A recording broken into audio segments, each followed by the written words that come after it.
Hello everybody, welcome to another episode of Trained by Luke, and today we're going to talk about stretching.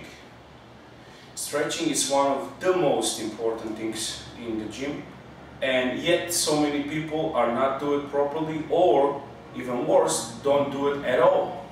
So let's make the record straight. It's very important to stretch, and probably a follow-up question will be, well, when and how and all of that. Well, we're going to set it up today. You have to stretch before and after, okay?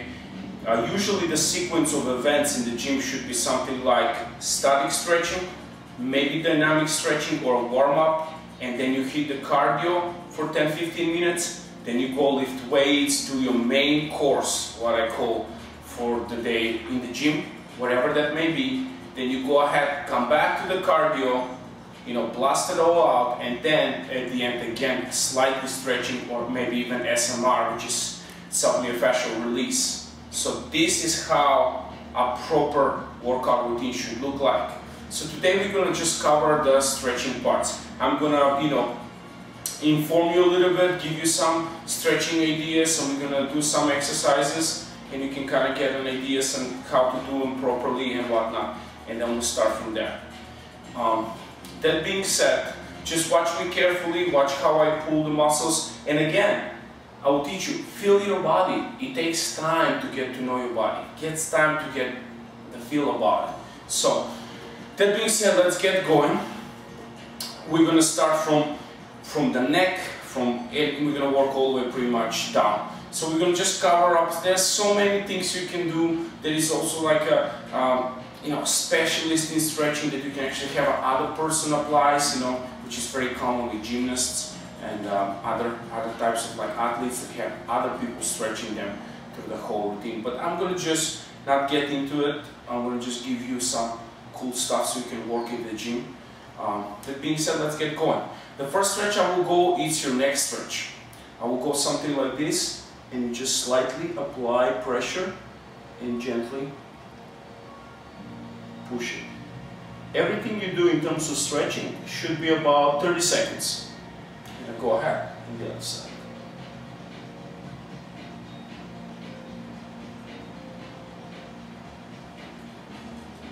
Then you can also do it this way, so slightly forward and just pull from the back. And again.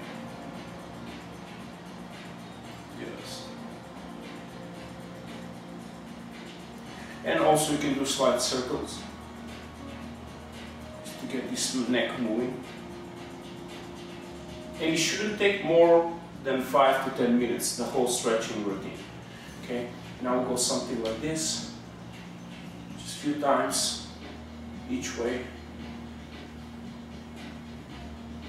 Usually this is very important and sensitive part of your body, because most of the people, about 80 to 90% of the people store their stress right in here, which creates additional tension besides like the tension that you get from sitting all day on a desk or whatnot, or driving or whatever that may be. So it's very important to kind of like get this nice little, this area moved a little bit. So let's go ahead with this. So basically, just pull it this way. And again. And we're going to go to the next stretch.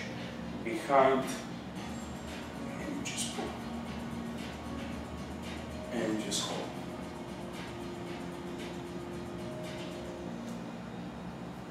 And then obviously switch and pull again. So make sure you don't pull too much. You don't pull too much on the tricep, on your shoulder, just slightly. Wherever it's, wherever you feel comfortable. Then the next stretch will be behind, and we just go pull out. Just like that, and just hold. Push the chest out. One of the best stretches for your chest. The next one, for your sides, so you go this way.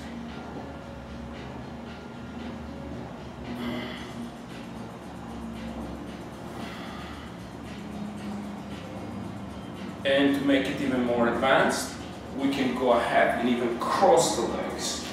So, we can do the same thing with the legs crossed.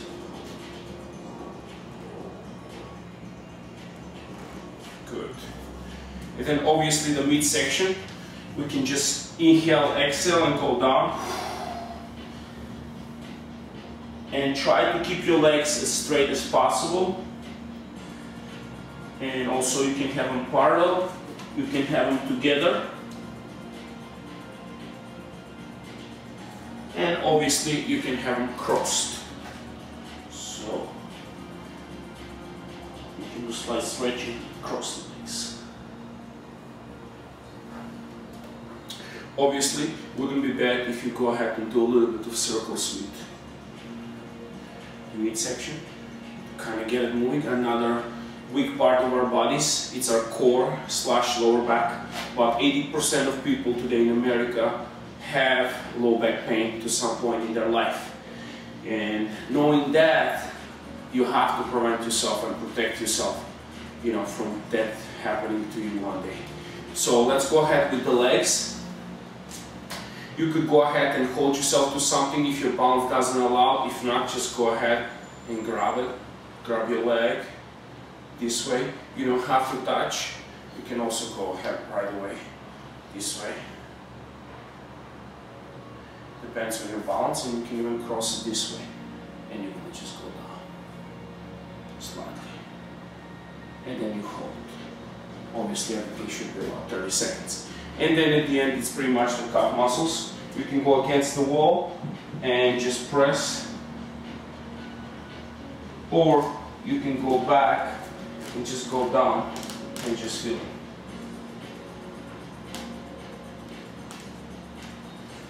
And then one of my favorite, you go this way and you just press and just go over.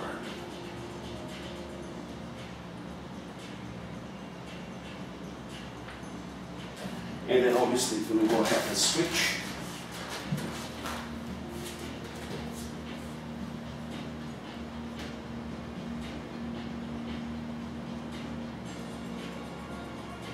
And then as we go down, I'm going to finish it up on the floor, and we're going to go with this stretch. Inhale, exhale,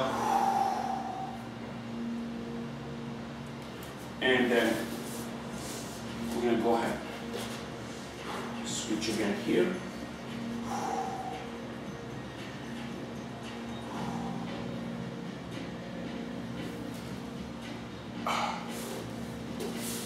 And then go ahead.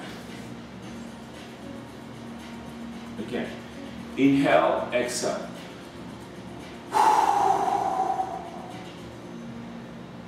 And then hold for 30 seconds almost.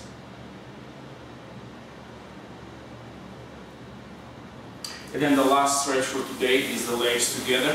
Again, feel your body. Not everybody will be same flexibility. Also important to know your body depends. Some people are naturally very limber and very flexible. Some people are surprisingly very flexible upper body versus lower body. Meaning like some people are having much more flexible lower body and the upper body is kind of like stiff, or vice versa. The upper body is very flexible, lower body is just really stiff. Most of the people, and you probably in that category, it's like they're stiff in the midsection because of too much driving and sitting all the time on the chair and desks and stuff like that. And it's very important to know, as I'm stretching right now with our last stretch, I'm going to just go ahead and keep giving you more information, is to understand, to know your body. And you can also improve your flexibility. You know, specific foods improve your flexibility. Water improves your flexibility. You're going to say how? Well, keeps your joints hydrated. The more water you drink, you know, the more lubrication you have in your joints. So it's very important to all those factors. Actually, you know, it's important to know and understand and implement so you can get ultimate flexibility. And again, as you get older, you know, flexibility changes with your body. But it's very important to know and understand how to prevent yourself. And if you just keep doing that, even this routine every day, it will really help you to stay flexible for a long, long time. So that being said, thank you for watching me. See you next episode. Bye.